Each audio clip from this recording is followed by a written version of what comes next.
from the heart of Dubai, where tomorrow is being built today, to the world. Welcome to the CTO Show with Mehmet. Here, we redefine technology and reimagine possibilities. With Mehmet, delve into the riveting realms of AI, cybersecurity, and digital technology.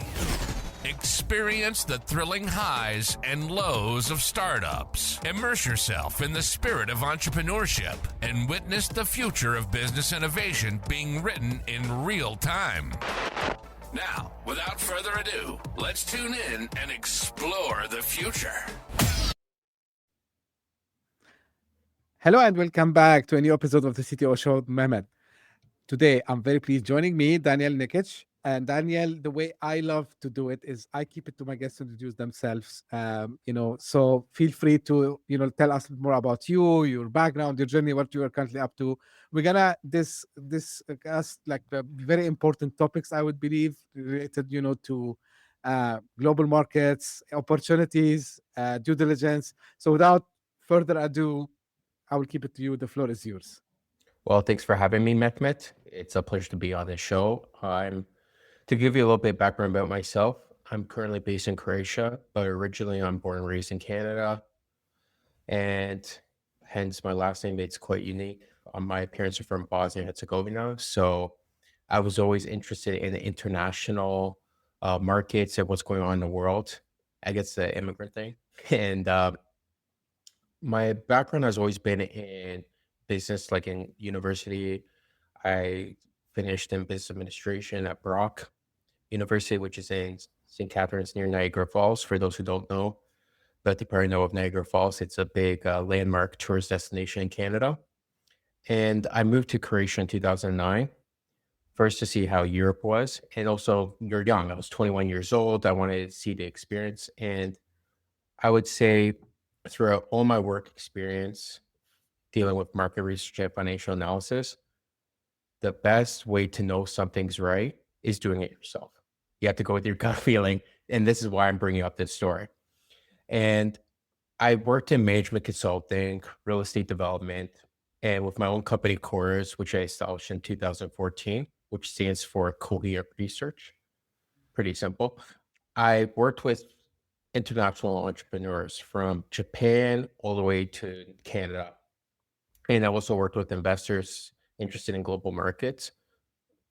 And I would say this to begin with, the one thing I would say about myself and that I learned from successful people is being able to adapt to different situations and sticking Great. to your gut. That'll be one thing I would definitely state in the beginning. Great. And thank you again, Daniel, for being here with me today. Now, I gotta start, from little bit of the work that you have done. So you've analyzed more than 15,000 companies across US, Europe, and Middle East.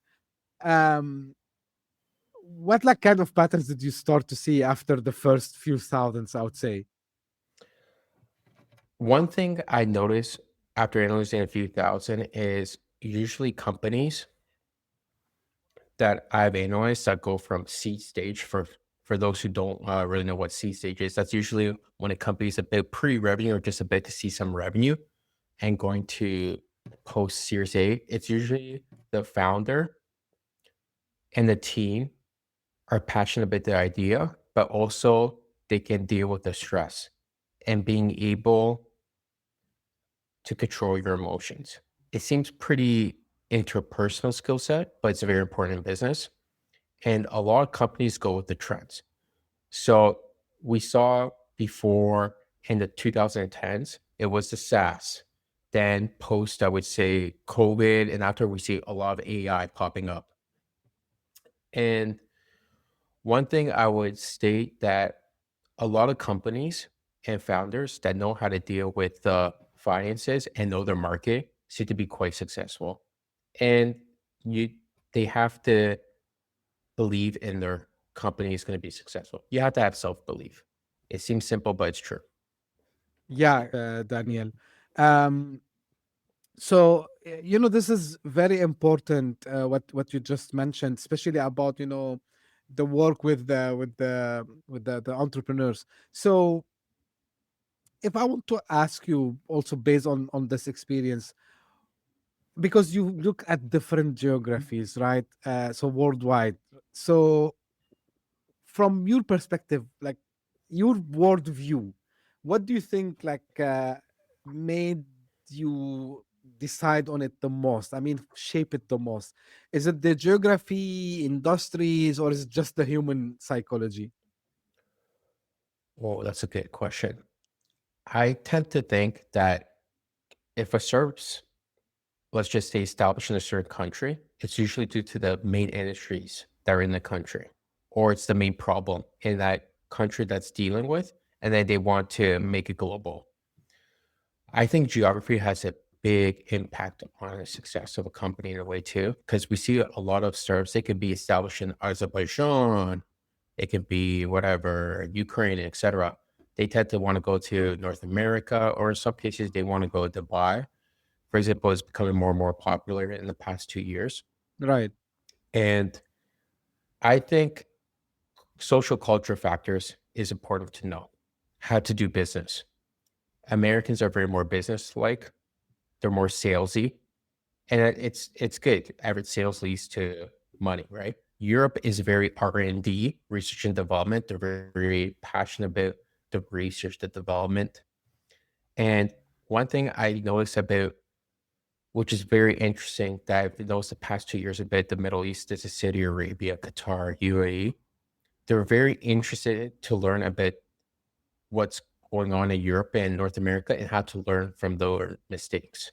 We see that the government initiatives are coming from Saudi Arabia, UAE, and Qatar to improve entrepreneurship and push AI. And I see what they're doing is very good. It's making people coming from outside of those countries to feel welcome.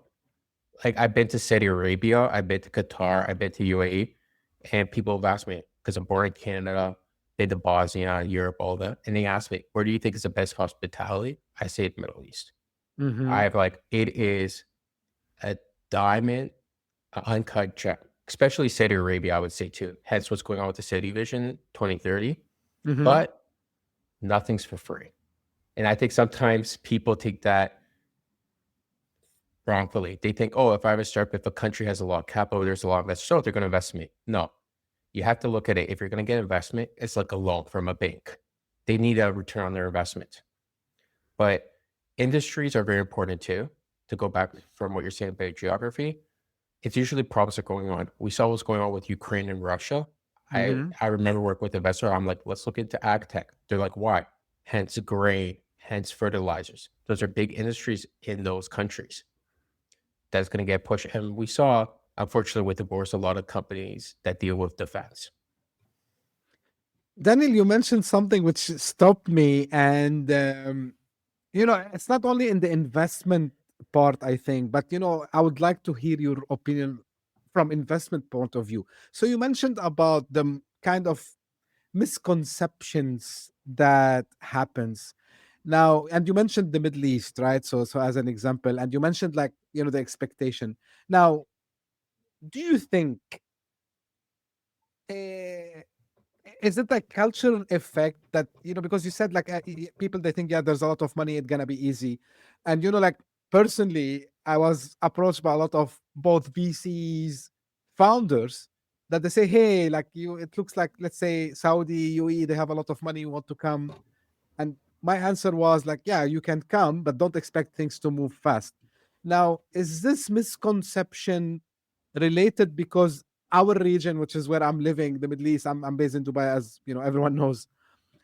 So is it because it's faster in other geographies, or is it like the conception that we have a lot of money, that means we can spend the money very fast? What's causing, really this misconception for both founders and investors alike? I think it's media perception. People see on the news, oh, Saudi Arabia is investing this much money in America. Oh, we see like the tourism effect, the Saudi Vision, the line, the neon, etc. And one thing that I've noticed being in Dubai several times in Saudi Arabia, you have to bring something that they need. Everybody wants money. Who wouldn't? Like, everyone's asking for money. I need money. Everyone's asking, hey, can you buy shares from me? But what are you doing for them to be like, wow, this really sticks out. I want to work with them. And you have to respect the cultural factors. Some people say, if you're from, I'll use Canada because I'm Canadian. You can't take like business done the same way in Saudi Arabia as it is in Canada. It's a different process. You have to build the trust. That's why they're very hospitable, I notice. But you have to build trust, which is, I understand in some ways too. And it's not just, hey, you could do business with someone, forget about it, da-da-da. No, you're investing in someone. You have to know the person. You have to know how to deal with stress and stuff. And another thing I know is talking to a lot of investors, family officers, placement agents, and high net worth individuals in the region of the Middle East. They say to me, if you want to get investment stuff, you have to invest in the country itself too. That's a big change I think a lot of people have noticed in the past few years. They want investments in their country. It's not just, hey, Right. we're going to have a fund in Dubai. Oh yeah, we're going to invest in Croatia, Bulgaria, Czech Republic. No, it doesn't work that way. And I definitely noticed it in Saudi Arabia. A lot of people have told me, yeah, we invested out, but look at all the projects we have going on in our country, from tourism, from construction, etc. We want to see people invest in our country too. Right. And just to add to what you mentioned, Daniel, the priority, and because we know that the big money is with the sovereign funds, right, managed by government. So the priority, and I know it from a lot of my network, of course, the money to stay in, but also like to create jobs for the population living here, so the locals, and create more jobs into the economy. So this is what's the number one priority always is, and it's part of what I think, in my humble opinion, some people, they miss, like, yeah, we're gonna take the money and go. So this is like number one.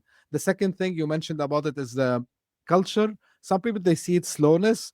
I started to see signs that things are speeding up a little bit compared, like, let's say, to 15, 20 years ago. But still, I think, there's work to be done.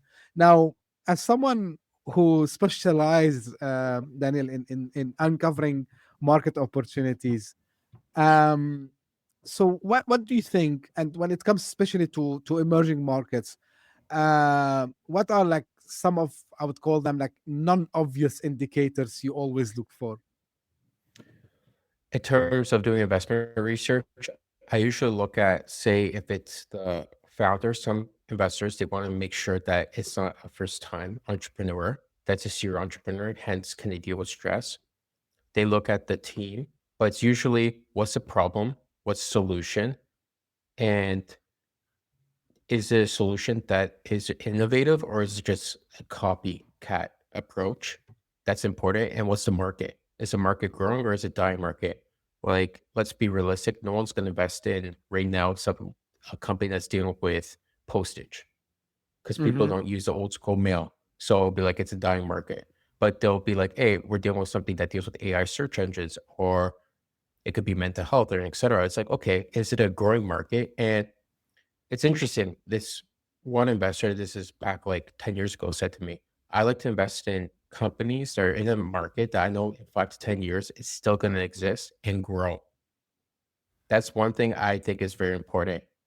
And it depends on the stage. Sometimes they're like, what's your traction? If it's a company that's been there for 5 years, do you have traction? In other words, do you have revenue and stuff? So finances, team, market are important, but people like to work with people that they somewhat like. You don't have to be best friends, but if you don't like someone, you're not going to invest in them. Let's be Right. realistic. Daniel, like, because you help other investors also as well, right? And so there is a mistake I've seen, and I want your humble, view on this, I would say, and your expertise at the same time. What's your take on founders, especially in the tech? Of course, talk about tech Yep. founders, especially in our region. I can't blame them because it's something considerably new, right? Like going out, raising money. I'm not saying like it's completely new, zero. No, of course, we had like successful fundraising grounds and everything. But I've seen founders, they mix up the things. So they target high net worth individuals, they target family offices, they target VCs, they try to target angel investors at the same time. And what they end up with is like their when they go pitch, and I've seen it myself, so their check sizes are wrong, and the measurements that, or let's say the traction and the other numbers you just mentioned, they're all put in the wrong way.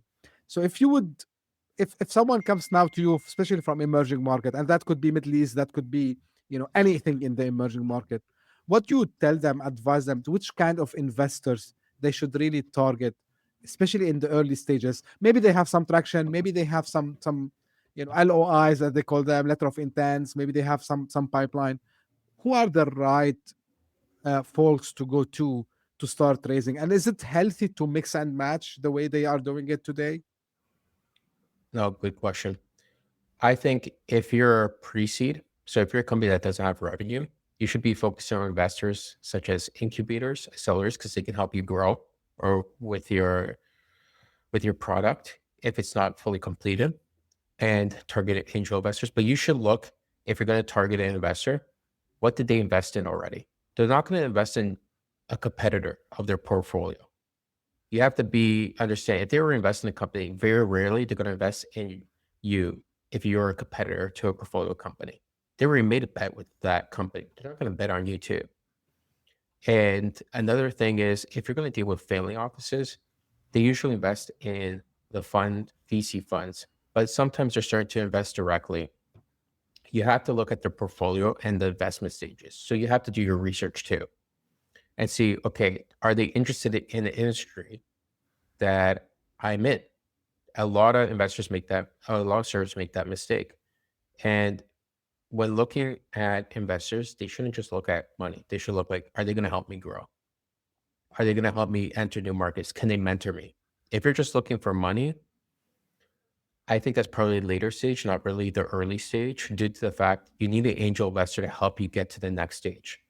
So it's probably good to go with the angel investor if you're very early. But if you're still developing your product and you're not 100%, go with the incubator and accelerator. Yeah, they might not give you the huge the check size, but they can provide you the tools that cost money to get a finished product, and then you can raise it in a few months later.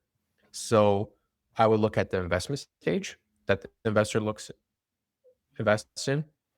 Geography is obviously important too, because sometimes I see startups, they want to target certain geographies, and then the person's like, I'm not interested in Europe if they're a fund out of Boston. Mm-hmm. And they have to look at their portfolio. Have they already invested in a company that's in their industry that they consider a competitor? Why would you invest in a competitor? It doesn't make sense.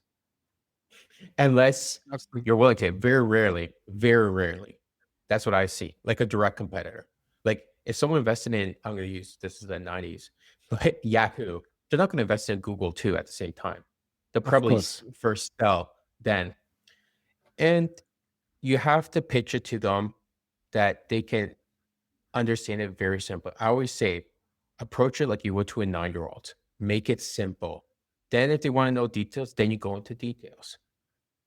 Keep it simple. It's difficult because if you're in tech, you're passionate, you're talking about, look at all this, the model I built, make it simple. What are you building? What problem are you solving? 2 sentences, simple, then go into details. You have to grasp their attention. You don't want to lose their attention by saying, I built this model using this technology, this API, Because a lot of these people who are investors, they get pitched thousands of startups a year. Make it simple, capture their attention, then move step by step. Don't expect it on the first call to get an investment. It takes time. Check sizes, Daniel, like very quickly, if Yeah.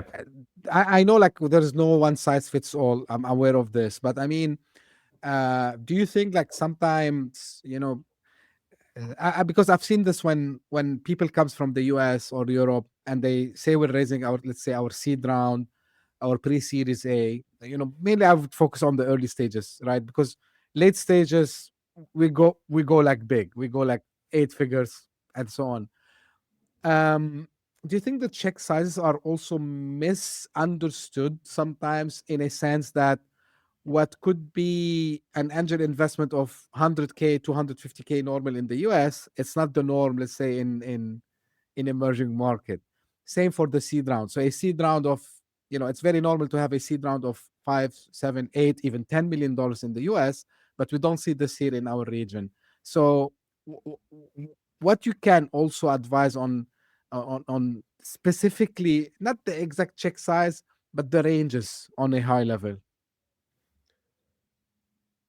That's a great statement because I've seen it firsthand. I've seen companies that have no revenue, raise millions, have let's just say 8-digit valuation, and this is prior to the big OpenAI AI explosion, just Yeah. because they're based in the States.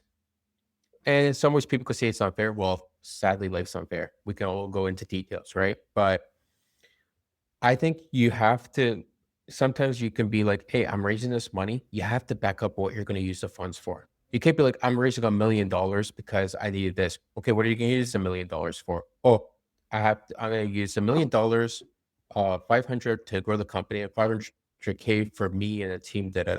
Okay, how many more people are you going to hire? Oh, you're going to give yourself a large paycheck of 250K. Like, you have to understand what the investor perspective is. So when saying, you have to also know Series A is a lot different in the States than it is in Europe than it is in the Middle East. My opinion is when you're investing, just be like, hey, I'm investing this much. It's an early stage investment. That's the safest. Because if you say pre-seed, they'll be like, oh, we only invest in Series A. But this investment, is this within your scope? Sometimes it can vary.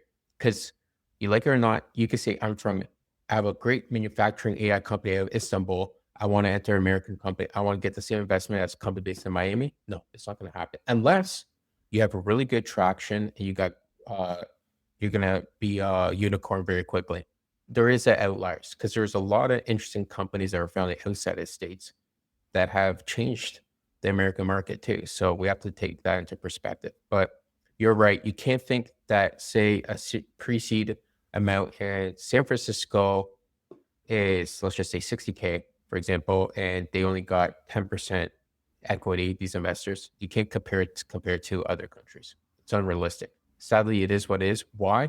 Because a lot of financial capital is in the States. We like it or not. VC was started in the States and et cetera.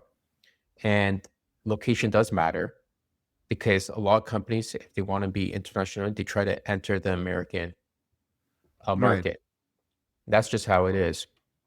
But overall, if I was in a startup, I would be like, this is how much I need to invest. Why? Back it up.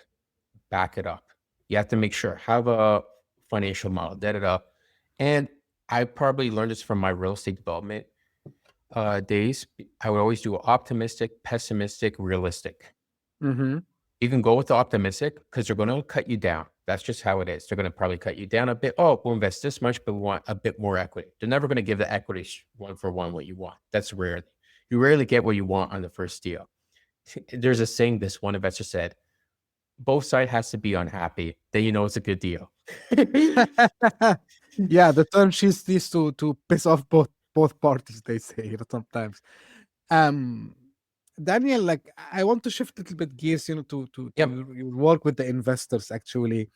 Now, every single article, book I read, like they say, an investor, they regret not their, the wrong decision they made. They regret the great companies that they didn't invest in, right? Yep. Do you still see a lot of investors making this, old fashioned frameworks that they try to keep following to judge like if this is a good investment or not? Does really numbers here help? Is it gut feeling? Because I was having a conversation the other day with someone, and he's saying like especially now with the AI, like making these differentiations is very hard.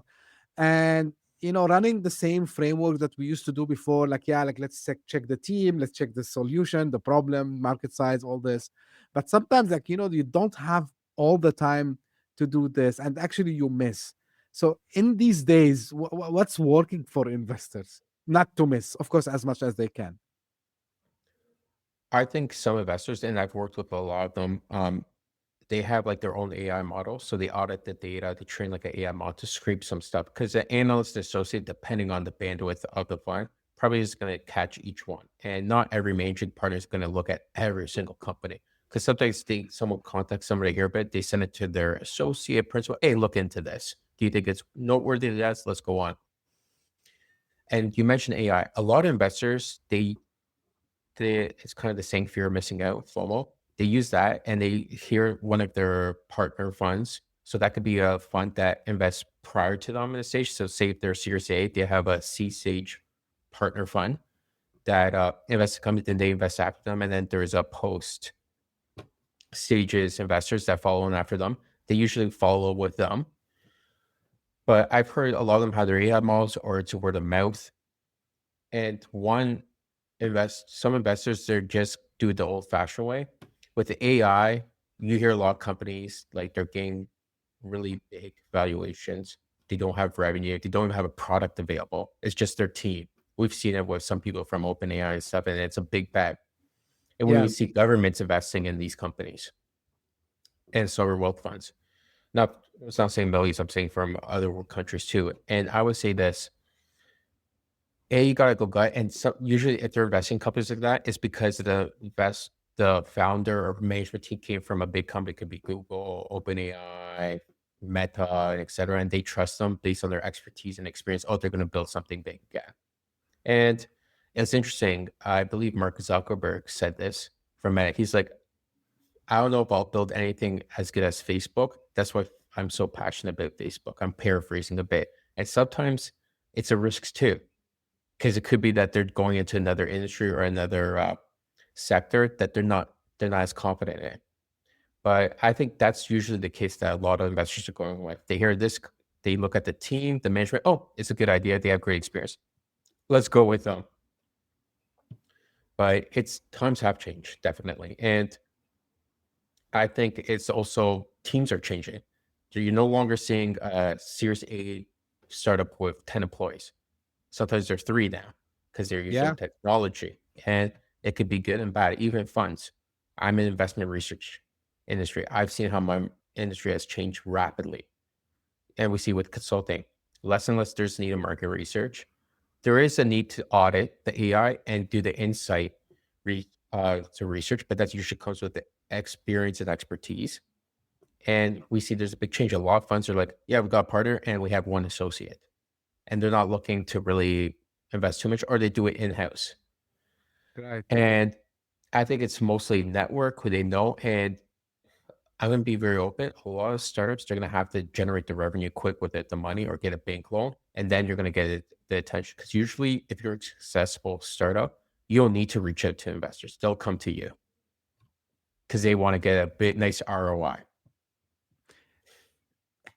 Do you think, build it and they will follow or they will come, will be more relevant? It depends on your situation. If you can fund it yourself and you don't have a network, sometimes that's the best case and they'll hear about you. Or if you don't have the funds to do it yourself, you're going to have to reach out. It depends on your situation and it depends on your team. But if you have a success and being part of a team that's got investments, say you're part of a startup and it got investors in, and you have a good relationship with those previous investors, that's a big gateway because those investors can open doors to other investors, even if they're not interested. But like, hey, I know a fund, and that opens doors too. And that's how a lot of startups get investments too. So that's one way to look at it. And incubators, accelerators, they get so many pitches too. And at the end of the day, you have to, I think sometimes startups, they try to be perfectionists. And you have to be realistic. Hey, if you get stage 1 of your product out, stage 2 and 3, it will probably happen if you have a really good idea and you know how you want to do the stage 2 and 3 to make your final product amazing. Sometimes you have to go that way too. Because if you look at all these big companies, they all adapted or pivoted a bit. Look at Amazon, started as an online reseller of books. And now it's got AWS, you look at Meta, you look at all these companies, even like I'll take Facebook. I remember when it came out, I was in university. It was totally different. You had to have a university email that and then explain it globally. It went step by step. Right. And sometimes you have to go step by step, not go right away. I'm going to reach for stars.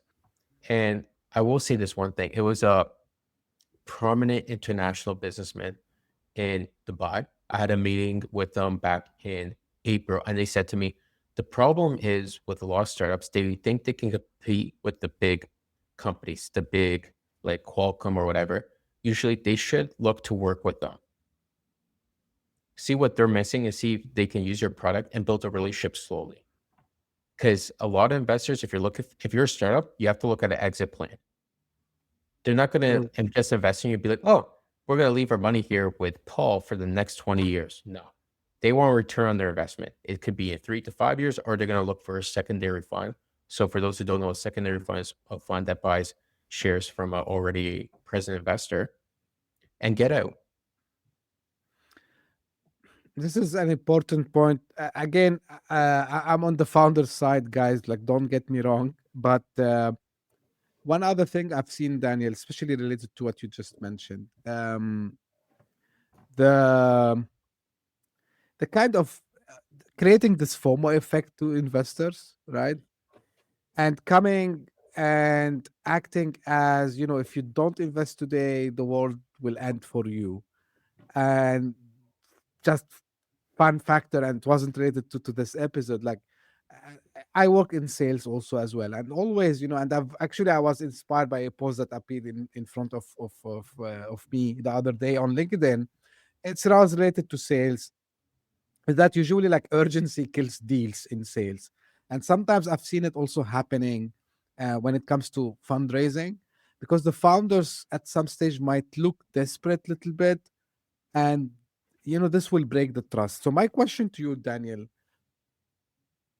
on average, I know in the US things can happen faster, but in our region and maybe the broader emerging market, what's a fair time, I would say, to really build the trust, build the relationship, and close your round between first meetings until you have all the money needed, so you can say we close the round now without 60 to putting 90 pressure. days.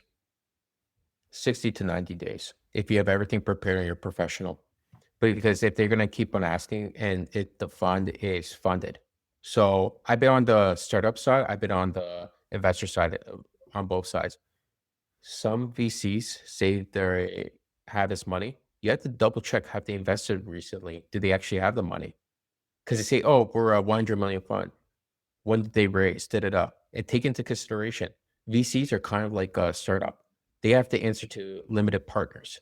So those who invest in them. So it's a domino effect. The top would be probably the pension funds, the family offices, or the high net worth individuals. So it's kind of like a triangle in a way of the pyramid of startup investment. And I think 60 to 90 days is quite realistic if you have everything prepared. And I will say this, it's tough to be an entrepreneur and founder. I'm working on a project too, and I'm not looking to get funding from ESA because I know how it is. It's difficult. You have to prove yourself in a way. And I think it's easier for entrepreneurs to work with other entrepreneurs who are investors. Why? They understand the process. Being an entrepreneur and a startup is extremely stressful. It's a volatile, it's a 24/7 job. Like, I know I have kids. Like when you're with your kids, you're still thinking about work some way. If you're an entrepreneur, did it. It's just how it is. And you can't think like a 9 to 5. You can't think of your corporate, oh, I can go home and relax. Oh, I'll deal with it on Mondays morning. No, you can't. You're dealing with it on the weekend. You're dealing with it when you're on holidays and stuff. And I think one thing that's really important when dealing with someone is kind of having empathy and understand what the other person is going through. So startups have to also understand what's in the best interest of these investors. Kind of like you remember the old show Columbo. Ask the questions to see what's going on. Ask the investor what they're interested in, what antagonizes, do your research. And yeah, do not, I know it sucks, but you have to somewhat be expect the worst. When you expect the worst and you get something good, you're jolly. You're like, oh, this is amazing. But if you have unrealistic expectations, it's tough. And sometimes you can have pessimistic expectations and it doesn't go that way. It becomes worse. That's just how it is. There is no perfect days being an entrepreneur. That does not exist. If you're going to take risks, you got to deal with stress. And you have to be able to be calm and accept criticism when dealing with investors. Do not think you're the biggest thing. Be calm, be respectful, and be confident. And be prepared for the worst questions. Be prepared for them to insult. Be prepared for them to be like, oh, what's this? What's this? And pause. Think about when you're going to answer if it's something that cuts you off guard. Because they're going to ask you those, as they say in baseball, those hardball questions. That's just how it Right. is. When you say getting prepared, Daniel, just if you allow me, like to Yeah. open it a little bit. So we talk about data rooms. So you need like to have your data room cleaned up. So you have your paperwork. You have, if you have some transactions that should reflect your financials, your legal. Of course, your pitch deck. Of course, like must have first thing first. So when you reach out to investors, like you don't just actually, if you're not ready, probably they, correct me if I'm wrong, Daniel, if they feel like you're not ready and you're kind of like, yeah, let me work on it, let me prepare that. So probably not all VCs are like tolerant in this and having time. So they need you to be prepared, come to them prepared. I think one of the things that I noticed personally, Daniel, that this part is still work in progress, at least for us here in the emerging market. I mean, uh, for founders, because they think, hey, I'm raising safe note, like let's say $5 million. I'm sorry, like $500,000, 5 million cap, 20% discount. So they just copy paste the terms and they flash out the emails to all the investors that they found in a database or something. And then if someone reply them, they will start asking, okay, do you have a data room? Do you have this? Do you have that? And I've seen it, like nothing over there. How much, education still we need to do? And I know like some founders, they get sensible of this, and I understand them. There were some, unfortunately, especially here, I heard a lot about things in Dubai where people like they said, yeah, we're gonna help you in this, we're gonna like do this, we're gonna do that, and then they took money and they disappeared. I get you guys, but still, that doesn't mean that there is like real experts that they need to guide you. What I want to ask you, Daniel, like if founders like are a little bit more technical, they are like developing the product, they don't have this experience, who sh- how they can learn it, or they should bring someone with them to help them on the fundraising journey. I would say this, you don't have to, if you don't want to bring someone in the fundraising journey, that's up to them. I always say everyone has a right to choose what they want. They should think like this: make the data room as simple as possible. That I say that anyone who doesn't even understand the company can go through it. They don't need you to explain it. And I think for tech people, they understand it, hence they deal with coding.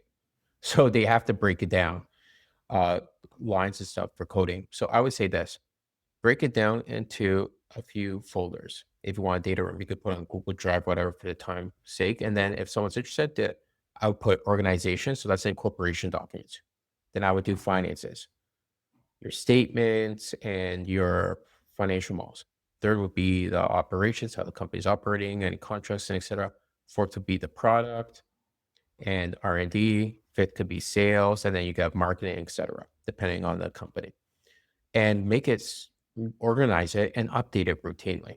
So when someone asks, like, oh yeah, here's a data room. When you do that like that, you're like, wow, this person's, I know, I've seen it on investor side. They're like, wow, this is good. And those companies I've seen, just basic organization and communication are usually the ones that succeed. And I've seen company that did it. They had, I think, I'm not mistaken, they were 600K annual revenue, and they got bought for like 10 digits. Mm. And they were so organized, they were so easy to work with. And if you're easy to work with, investors will like to work with you more. So be prepared before you pitch. Prepare this. Oh, you need this. And if they ask for a deck, have a deck. It could be a small one, it could be a big one, and have like a quick 2-page or a 1-pager. Because if they're dealing with something, they're not going to go through your whole 26-page deck. They're going to want, okay, pitch to me in like a bit. So they have to have make it simple. That's what I say. Make it simple so you make it easy for them to understand what you're doing and that it's easy to communicate with you. Right. Um, One other thing I want to ask you, Daniel, about is also related to the investors themselves. So, what we tell founders to go and search for smart money, right? Um, of course, in an ultimate scenario, they should go search about this investor and try to see maybe first, if they are a VC, their portfolio companies, like who are the partners there, like their history and so on. But what other things would make this investment smart money for the founders? If they can see if the investor has a big network,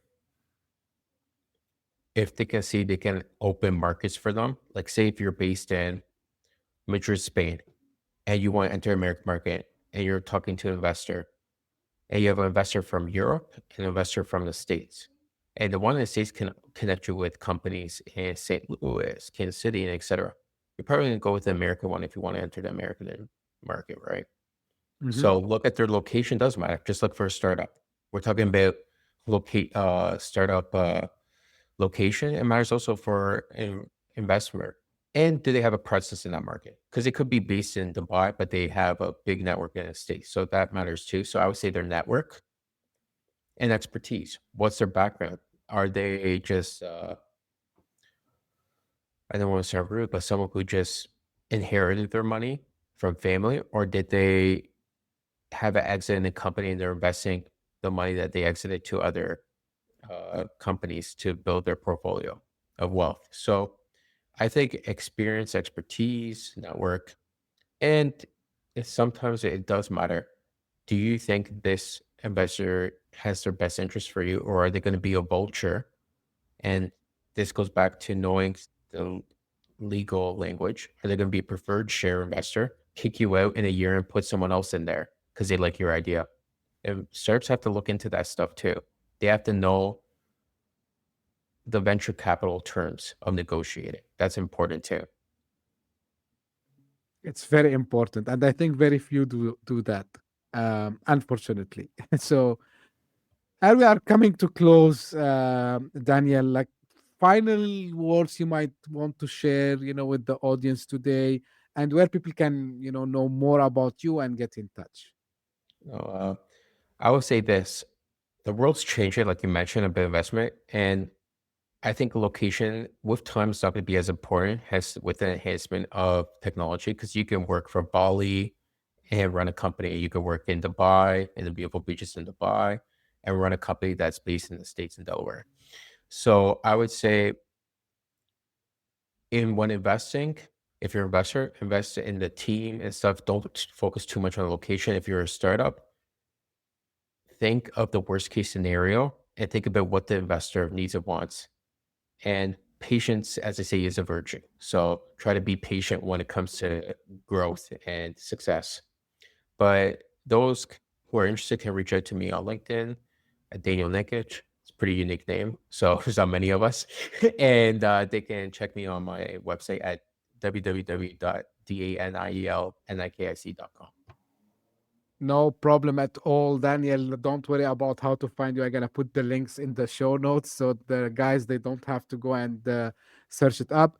I really enjoyed the discussion, Daniel, and I think this worth to have a part two, just about the VCLP also as well, because that we didn't touch much about it because I wanted today to focus more on the founders part and the global investment things and what's happening around us.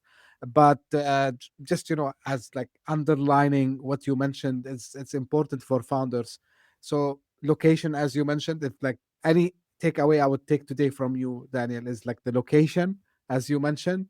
The second thing is don't rush things. Don't try to over smart or I don't know what's the right word here, like to rush things in a nutshell, and understand also like investors themselves, they have their own um, processes also as well, and especially for VCs. So these guys, as Daniel mentioned, so they report to LPs, and maybe they did first close, maybe still the whole fund is not there with them, maybe the money is not in their account there. And don't get them wrong, because sometimes they have to source deals so they can show their LPs. So you need to be smart enough, as Daniel mentioned, and go do your homework. And again, Daniel, thank you very much for all the information you provide us today. I really appreciate that. They will find the links in the show notes, as I said. And this is how I end my episode. This is for my audience. If you just discovered this podcast by luck, thank you for passing by. I hope you enjoyed it. As you are seeing, we're trying to mix the topics from every aspect related to entrepreneurs, and of course to investments and operators also as well. And if you are one of the people who keep coming again and again, thank you very much for the support. Thank you for all the, you know, great work you have done for me this year, 2025, like putting the podcast in the top 200 Apple Podcast charts in multiple countries. We keep changing countries every week, but there's no 1 week without being in one of these top 200 charts. So thank you very much for the support. And as I say always, stay tuned for a new episode very soon. Thank you. Bye-bye. Hit that subscribe button, share the show with your tech-savvy friends and fellow entrepreneurs, and leave us a review on your favorite podcast app. Your support means the world to us.